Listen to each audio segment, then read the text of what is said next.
Yeah, so we in the studio today, you know, after church on this hot, muggy day. I don't know where you are when you're listening, but where we are, it's hot and muggy today. So a little steamy in the studio, but thank God for AC, Woo. right? Hallelujah. Oh yeah. Hallelujah, for sure, for sure.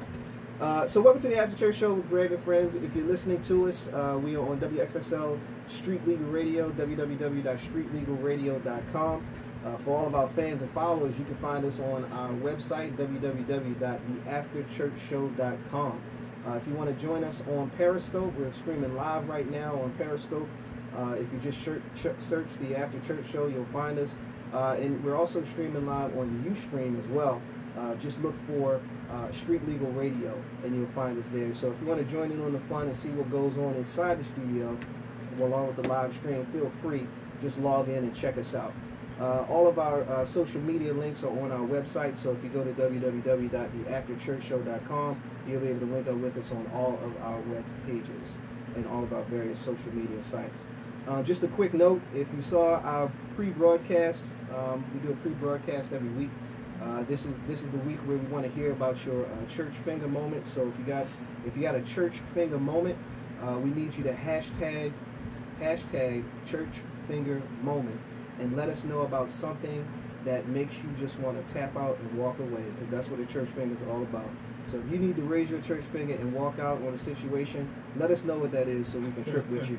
And we'll be going over those later on in the broadcast. We also have a special guest today who's going to be joining us in the studio a little while later. We're going to be talking about health and wellness today. Coach Greg Dorsey is going to be here. He's a gentleman who has a health and wellness organization that he runs. So he's going to come in and talk to us a little bit about how we can be healthier as Christians. So later on in the broadcast, he'll be joining us and speaking with us about all the insight that he has on that matter. Well, you guys know what time it is.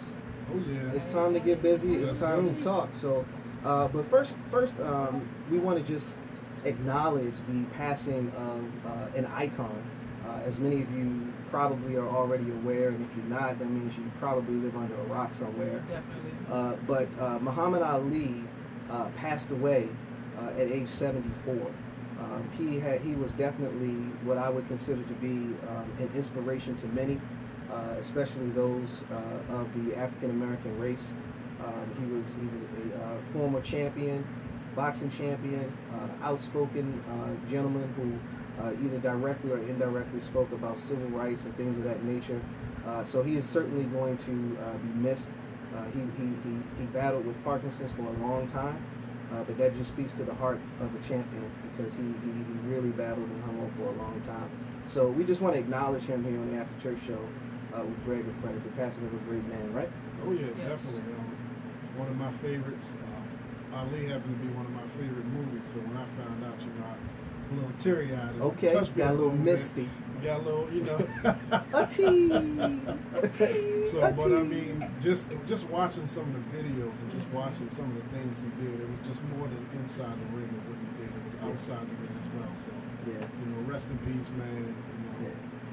He seemed to have an innate ability to touch people, Oh, and yeah, regardless of their definitely. race, regardless of their gender, he just had this charisma about him that allowed for him to touch people. Yeah, he just always stood. I love the way that he always stood for what he believed in. Yeah, He's yeah. very Gotta respect unapologetically that. black, and I Mhm. absolutely love that. If it wasn't right, he was just like, no, I'm gonna speak on that. Yeah. So I absolutely love that part. Yeah. So that's like some of my watching that was growing up was my great. Yeah, I wrote down my my quote, the quote that I think that is my favorite, that is attributed to him. It says, "A man who views the world the same at 50 as he did at 20 has wasted 30 years of his life," and that's deep. It I is. love that. Oh, I mean, yeah. I like that when that's quotes. Touched by. I didn't know him personally, obviously, but growing up, I'm old enough to remember his boxing career still, so I was able to see some of his later matches in his boxing career. But awesome guy. That's really all I can say. From what I know, he's an awesome guy.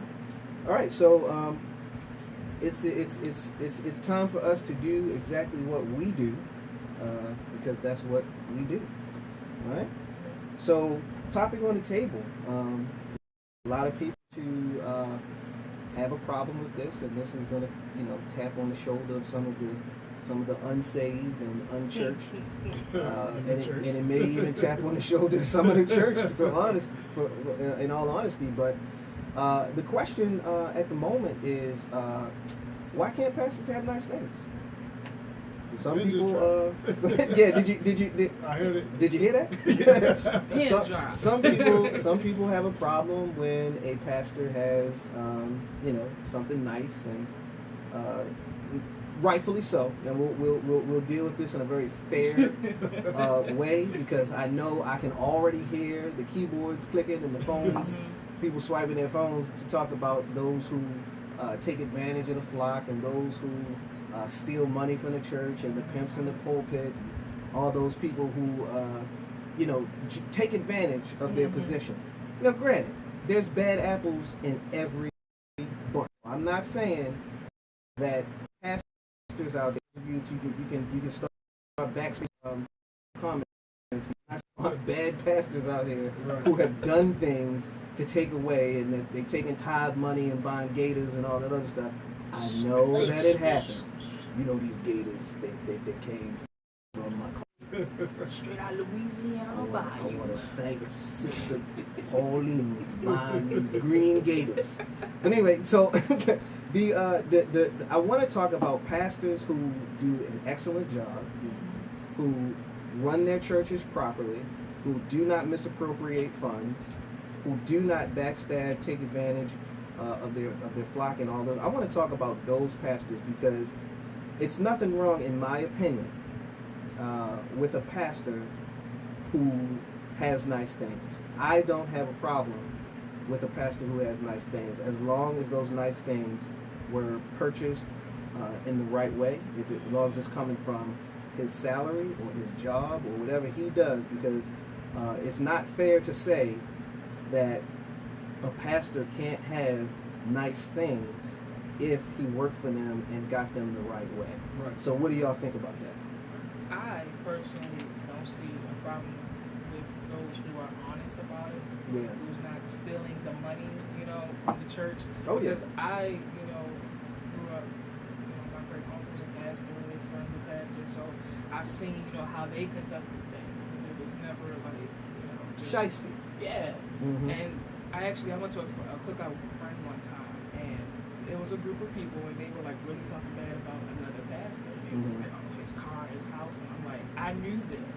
So it was just like, I know that they have a really good job. I know that they worked for it. Right. So I know that you're lying, you know. So it was kind of like they didn't know that I knew this person. So it was kind of like, why are you hating, man? Why are you giving this? Because when you do things like that, sometimes you give the really good guys a really bad rap. Exactly. So it's kind of like, not everybody's like, you know, you see it on TV and they got, you know, you don't know what they're doing, though. They could really be like, one of them has their own music career. So, Right. And y'all know what I'm talking about. Y'all sing that show. Mhm. So, Absolutely, you know, it's absolutely. not always, you know, shiesty or negative. Sometimes it's really